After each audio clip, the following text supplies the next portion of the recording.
This smiley face can change the way that you crochet. Hello, hello, it's Amanda here at Crafters Autonomous, ready to give you the knowledge and skills you need to craft it yourself. Today I am bringing y'all 3 more non-crochet items that can help you improve your crochet. I previously did a video in the same vein. If you missed that, be sure to go check it out. Some really cool ideas there. But the idea of this video is these are random, perhaps weird products that are not marketed to crocheters, generally speaking, but they can make a huge difference in your crochet. So our first product is going to be what I showed in the intro, and that is a stress ball. Technically, I could broaden this category to balls because there are different types of balls you can use, such as tennis balls, but let me show you the way we use them, and then I'll explain why I really like using the stress balls for this idea. There's lots of options out there for ergonomic hooks, but some people, myself included, just really gravitate towards and really like working with the very basic boy aluminum crochet hooks. I use these ones a lot because I have every size in them. I also have some that were passed down from my great-grandmother. And while buying an ergonomic hook is a great option,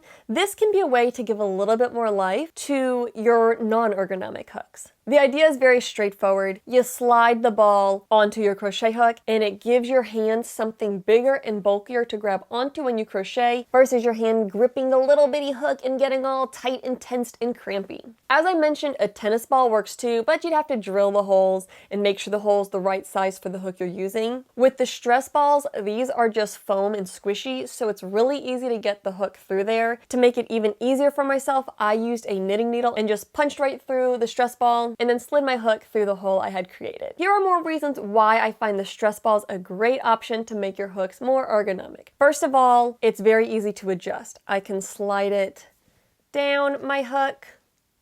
I can slide it up my hook. You might have a little bit of the foam come out, but that's okay. These things have been pretty durable for me. They've held on really well, and because it's foam, even if you lose some from the inside, it still has enough grip to not slide around. Another thing you can do is you can put multiples on the same hook to make the entire handle nice and chunky. I just have one on this hook for the time being, but you could put 2 back to back and it would make the whole thing chunky. Another reason I like these is because they're very affordable. I got a pack of 10 for only $4 at Hobby Lobby. I'm pretty sure you can find these on Amazon, other craft stores, dollar stores, etc. I really like using the stress balls because there are so many size options. I have the little smiley faces. I have this Ron Swanson baseball stress ball that's a little bit bigger. You don't have to stick with balls that are just marketed as stress balls. Look for foam balls. I found some other ones of different sizes at Hobby Lobby. If you look at places like Dollar Tree, they often have different foam balls that are marketed as toys, but they're essentially the same thing and you might have some more size options. I really like these little smiley faces because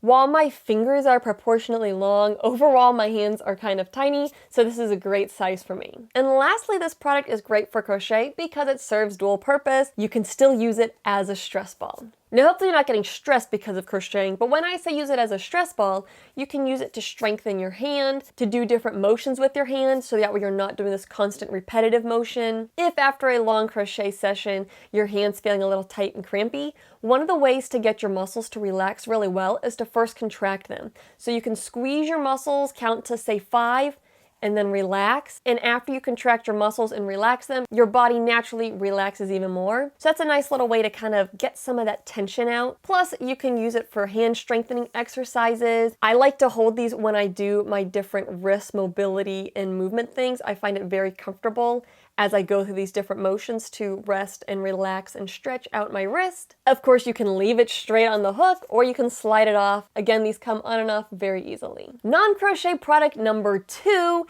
is a pillow. However, I don't mean just any pillow. Here's how we use a pillow to help us when we crochet. When we crochet, it's important to provide proper support for your body and also maintain proper posture. My previous video of 3 non-crochet products for crochet talks more about some options for improving posture, and the pillow is another way that you can improve posture. You can just work with what you've got already. I've done this for a long time where I can figure pillows all around me, make a little pillow pile mountain, and then rest my elbows on it, rest my wrist on it, and I can crochet, It's great, it's comfortable, but it's not the most practical. So what I want to share with y'all today is 2 options that will give you essentially a one-stop shop pillow for crocheting to minimize pain, improve posture, and just make it more comfortable overall. Let me show y'all the 2 options I've got today, and then I'll go through reasons why you might want to go with one versus the other. The first kind of pillow is a nursing pillow. Here I specifically have a Boppy brand pillow, but it's a round pillow. It goes around your waist. The idea of using this with crochet is you can prop your elbows up on the pillow, it can support your wrist,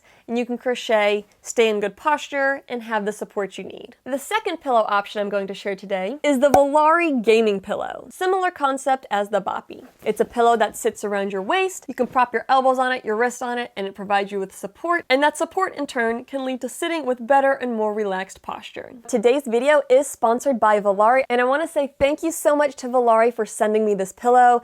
I've had a lot of fun using it and testing it out, and I'm excited to share the different features of this pillow. Now, as I've mentioned in the past, whenever I promote a product to y'all or agree to do a sponsored video, I only promote products that I actually believe in. So when Valari reached out and sent me the pillow, I wanted to make sure I gave it a really good thorough test and also compared it to some other products that are on the market. I'm gonna kind of spoil it. For me, the Valari has went out as a superior pillow, but I'll still talk through the similarities and differences in these pillows so you can make the choice that's best for you. First up, both these pillows are similar in shape. Visually, you can see that. Secondly, both of these pillows have removable and washable covers.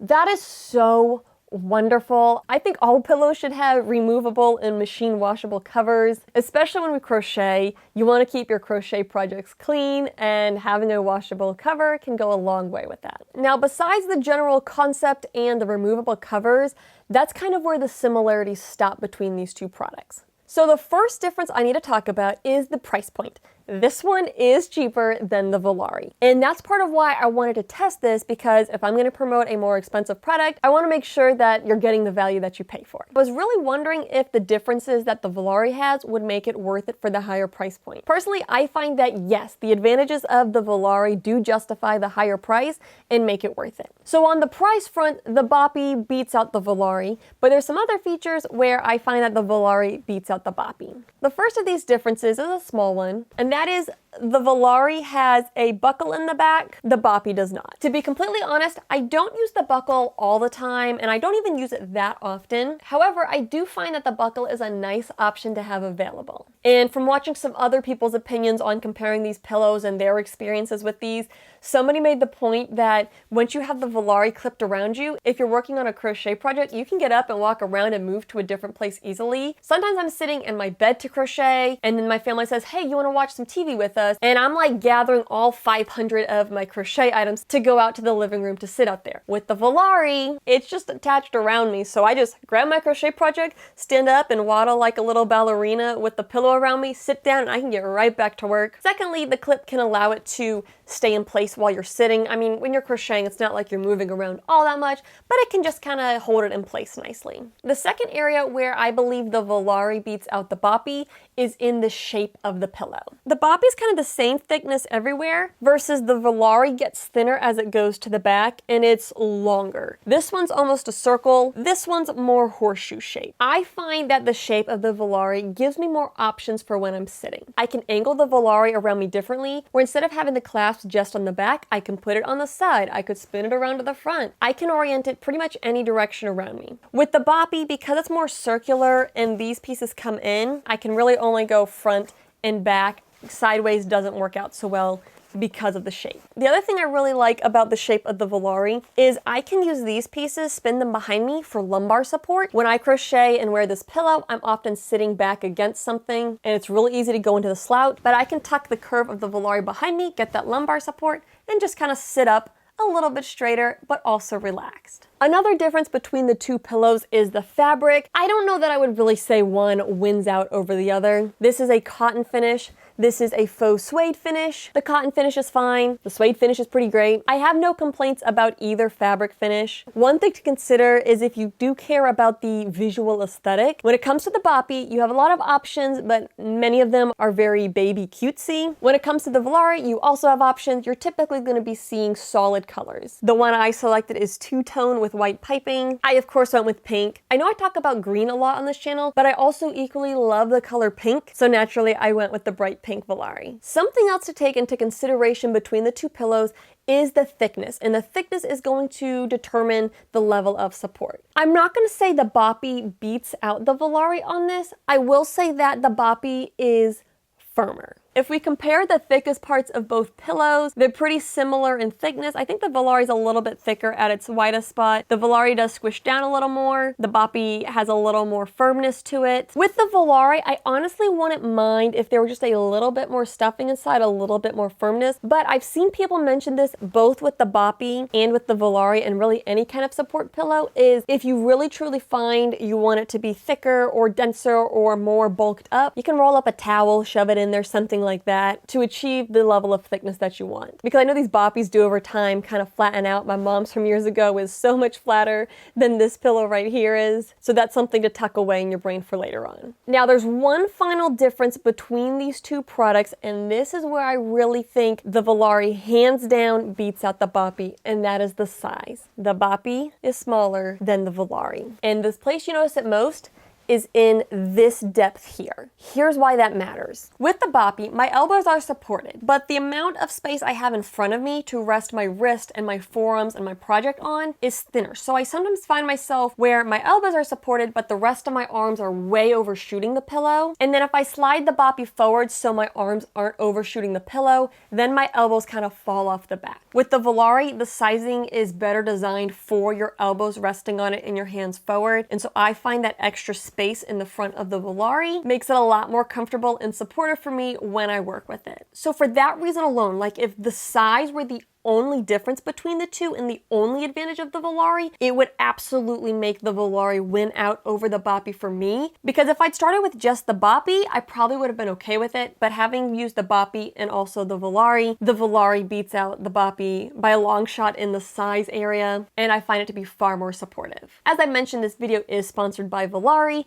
but as always, my opinions are my own. These are my honest opinions, and as always, I show y'all the good along with the ugly. So let's talk about some of the things about the Valari that you might want to keep in mind. First of all is when it comes to the clasp. There's two different tiers of Valari pillows. I believe the lower tier has a plastic clasp, which means it's not as durable as the metal clasp. Having said that, the metal clasp, if I don't have it clasped and it's kind of clinking around, it annoys me just slightly. Not a big deal, something to keep in mind.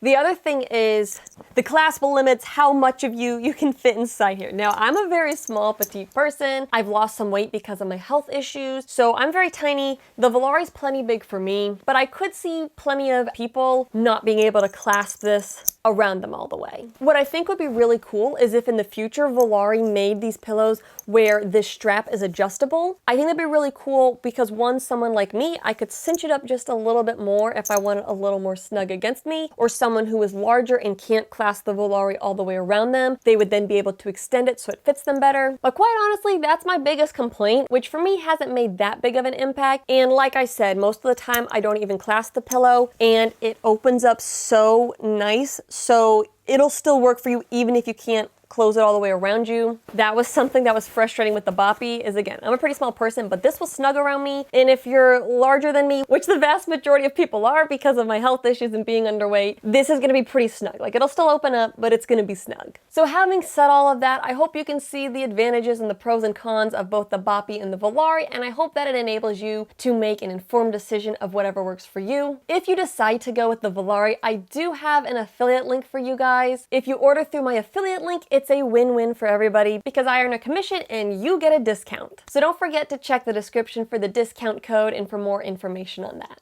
A final note on the Valari. I'm at a point in my life where I'm trying to be very intentional with my purchases and with the things and clutter that I collect. So it might seem like buying yet another pillow is going to take up more space. However, I have really liked this product because I have found so many uses for it beyond just crocheting. So it's one contained item with many uses. I of course use it for crocheting, but this pillow was originally designed for video gaming, and I sometimes play Xbox with my dad from time to time. I found it really comfortable for playing video games. I've also really liked using it for reading. I can easily prop my arms up and have support versus my hands getting worn out from the weight of the book. And I'll also spin it around in different directions, kind of lean on my side while I've got a notebook and I'm journaling, or if I've got a puzzle book and I'm doing Sudokus and word puzzles. So I'm really happy that I've been able to find a lot of uses and a lot of benefit from the Valari pillow. Before I get to my third non-crochet product, I do have some honorable mentions. First up is to use a counter when you crochet. You can use this as a way to keep track of stitches, to keep track of what row you're on, and so forth. I'm going to shamelessly plug an iOS app that my dad made, not for crocheting, for fishing, but you can use this app for crocheting. It's called the Fish Counter app, and I'll link to it down below, but it's an app for iPhones to keep track of how many fish you catch. What I really like about using this app as a counter, in addition to the fact that my dad coded it, is he has it Siri enabled, which means you can say, "Hey Siri, add fish to fish counter," and it will update the counter by 1. Of course, when you're crocheting, you're not catching fish, so you will have to say, "Add a fish to fish counter," but it's really nice because you can crochet and not take your hands off your project. You get done with the row and say, "Hey Siri, add fish to fish counter app." She'll increase the number by 1. You do that each row, just tell your phone what to do. And when you get done, you can look at the app and it'll tell you, here's the row you're on. And you just take a screenshot of it so that way you know next time you start up your project. And Siri heard me talking about her and started popping up over here. Another honorable mention of a product not specifically designed for crochet, but that can be insanely helpful. We're gonna go really simple and classic here. Pen and a notebook or a pencil. I find this especially helpful when I am designing my own patterns or when I'm tweaking a pattern that I'm working on. Yes, my phone's always with me and the phone is a great option to type something up. But if you've ever typed up crochet, shorthand, pattern writing in a phone app, you know that the phone is constantly trying to autocorrect. Like, I did want to type DC, I did want to type SC, I did want to type SLST. Stop autocorrecting it. So sometimes just basic pen and paper to quickly jot things down and keep track of what you're working on can be very helpful when you crochet. So now for our third non-crochet product that can help you crochet is one of these items. If you don't have any idea what these are both phone holders. This is a phone/tablet stand that I crocheted. If you would like to crochet one, I will link a card and in the description to a video that explains how I made this one. This is a little foam guy phone holder that I got as a prize at an arcade. I'm sure these are on Amazon, I'll link to them. But some kind of phone holder can be really handy when you're crocheting for 2 reasons. One, if you're following along with a tutorial, it gives your phone a home and a place to sit where you can easily look at it as you're following along versus your phone being in your lap and trying to work above it and, see the phone and your project. You can just have it perched in a spot very handy dandy next to you. I don't know about you, but I like to do things while I crochet, whether that's listening to music, talking on the phone, watching other random YouTube videos. And so a phone stand is a great way to keep your phone handy, but also keep your hands free. It would also be great if you wanted to FaceTime a friend while you're crocheting. You can have your phone propped up and in place and your hands free to crochet. Now, this is something that has been really helpful for me for a while now, but I do want to give a little bit of shout out and share some comments I got in my previous video because this is one of the things people mentioned as a non-crochet item that they use. Cami from Cameo of Camelot reminded me about phone stands as a great product to help with crocheting, and she mentions that she has a phone holder wedge that helps her with watching YouTube videos for step-by-step crochet projects. And then John Carter 4411 responded to that comment and said that they use whatever is around to hold their phone at the right angle on the armrest of the couch, and they say sometimes when it wants to slip down, they'll put a darning needle into the armrest in front of it so it doesn't slip. Oh my gosh, that cracked me up. That's the kind of thing I would do. I'm just envisioning someone sitting there crocheting, they've got their phone propped up, it starts to slide, and so you just take a tapestry needle or something and just right into the couch to support it and then take it out when you're done. I've done stuff like that before. Us crafty people, we're creative, right? We find solutions. So those are my 3 non-crochet products. I hope y'all enjoyed this video and I'll catch you next time. Happy crafting!